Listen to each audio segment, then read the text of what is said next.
ou la Palestine occupée, ou la Muhtalla, 139e, ou la Libyenne, la nationalité libyenne, qui est 145e. Mais on reste parmi les nationalités les plus catastrophiques du monde. Avoir le passeport et la nationalité algérienne est un désavantage. Mais qu'il n'y a aucun avantage. وش راك رابح تكون انت جزائري وش راك رابح ما تربح والو فيها غير مشاكل وين تروح الباسبور تاعك لازم لك دي فيزا لازم تخلص tu es surveillé tu es soupçonné etc. غير مرغوب منك يعني tu n'es pas le bienvenu si tu as la nationalité algérienne ما عندك ما دير tu veux travailler à l'étranger. Pourquoi les compétences algériennes? Pourquoi ils sont obligés de prendre des nationalités étrangères? La nationalité française, ou la canadienne, ou l'américaine? Parce qu'ils savent très bien que s'ils restent algériens, ils pourront pas évoluer dans leur travail. Regarde, Inch'Allah, il y a des boîtes, des multinationales qui recrutent des ingénieurs algériens, même s'ils sont compétents. Ils peuvent pas les envoyer n'importe où en mission à travers le monde. Parce qu'avec ton passeport algérien, mais avec les visas. Pour demander un visa à la Corée du Sud, pour demander un visa au Japon, pour demander un visa à l'Iran, pour demander un visa à la Turquie, un visa à tous les pays, même les pays africains, il faut l'Afrique du Sud, c'est des amis à nous, un partenaire historique. On leur demande des visas sud-africains quand tu es algérien, tu vas voir les difficultés que tu vas rencontrer pour l'obtenir. Donc, quand tu as la nationalité française, ou la nationalité américaine, ou la canadienne, ou l'anglaise, d'ailleurs, la preuve, la meilleure nationalité au monde, c'est la nationalité française. Elle est classée première avec un score de 83,5%. Mora la nationalité allemande et la nationalité des Pays-Bas, la hollandaise, avec 82,8%, avec plus de 82% de score. Ou avec la nationalité américaine qui obtient un score de 70%. يعني هذو هما les 30 meilleures nationalités à travers le monde. Les pays européens, les États-Unis. Donc, هذو قوة ضاربة, oui. فرنسا قوة ضاربة, les États-Unis قوة ضاربة. ما نباليش l'Allemagne قوة ضاربة, le Canada قوة ضاربة. Parce qu'ils arrivent à offrir à leur population une nationalité et un passeport qui les rend fiers, qui leur facilite la vie, qui leur permettent d'avoir des perspectives, qui leur permettent d'avoir des opportunités pour s'épanouir, pour travailler ailleurs à l'étranger, pour réussir dans leur vie. Hadi oui. Ça c'est des nationalités. Ça c'est des puissances plutôt. C'est des puissances régionales. Ça, c'est des pays, les dirigeants de ces pays peuvent prétendre, ils sont à la tête de puissances régionales, de puissances mondiales, de puissances internationales. Mais, le passeport, la jinsiyya, il faut dire la vérité, je le dis à contre-cœur. On n'est pas en train d'insulter l'Algérie ou de la noircir ou on est en train de chercher à provoquer une prise de conscience. عيينا من le mensonge, عيينا من الكذب, عيينا من الخرطي, عيينا من les complots, عيينا من les idéologies archaïques et arriérées, عيينا من la culture, عيينا من la malhonnêteté. لازم ما نكذبوش على رواحتنا, يا جماعة. Aujourd'hui, nous sommes handicapés par le passeport et la nationalité algérienne. On est handicapés, يا جماعة. On va تقول لي بلي احنا une puissance.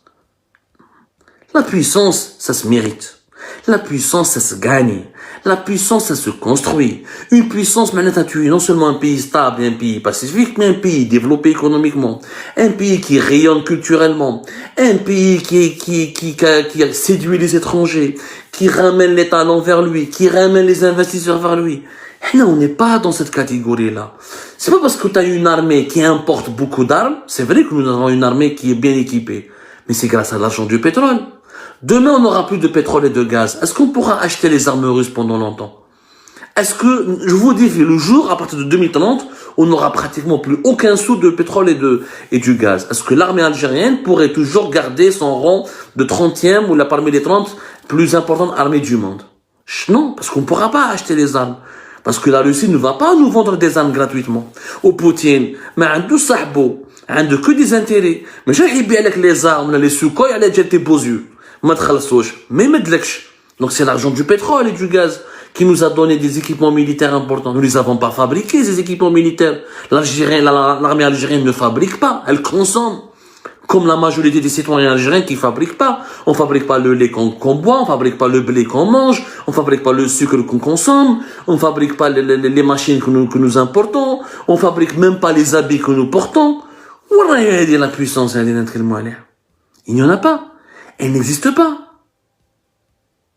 Elle n'existe pas, cette puissance. Elle n'existe que dans la tête des dirigeants algériens. Heblo. Heblo, les dirigeants, heblo. حبابك انت تروح aujourd'hui sur la scène internationale تقول لهم انا شنو puissance. انت شكون؟ اش تعرفوا بيك؟ كلهم مجتمعين كاع بيك. Par exemple, les dirigeants algériens يقول لك نضربوا مع Macron ou on va se venger contre la France ou ما نباناش بلا langue française. Et vous pensez que Emmanuel Macron ينوض الصباح يتفكر الجيري؟ يعني ينوض الصباح يشرب قهوه والله يقول مرتو بريجيت والله يا بريجيت وكنشوف الجزائريين هذوك شنو حبوا يديروا فيا. Vous êtes sérieux? Mais ils s'en tapent. Les gens s'en tapent de l'Algérie. Ils s'en tapent, les Algériens. Les gens, les étrangers s'en tapent de l'Algérie. L'Algérie, aujourd'hui, en Afrique du Nord, il y a un trou noir. Trou noir. Mais il y a un trou noir.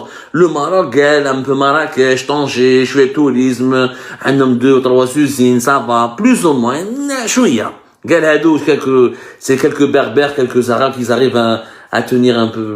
Ils arrivent à résister un peu. La Tunisie, Zman, quand le tourisme, la Libye, c'est la guerre. L'Algérie, c'est un trou noir. Moi, je suis parti en Chine. Quand j'étais dans des grandes villes chinoises, à Shanghai, je fais un micro-trottoir. Est-ce que vous connaissez l'Algérie? رحت aux États-Unis, تقول لهم Algérie, يقول لك quoi? C'est quoi هذه Algérie هذه؟ منين جات؟ ما يعرفوناش.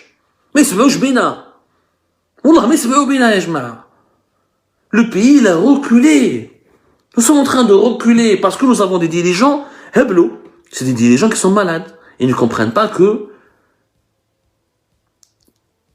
le mensonge n'a jamais pu développer un pays. La propagande n'a jamais pu développer un pays. Jamais.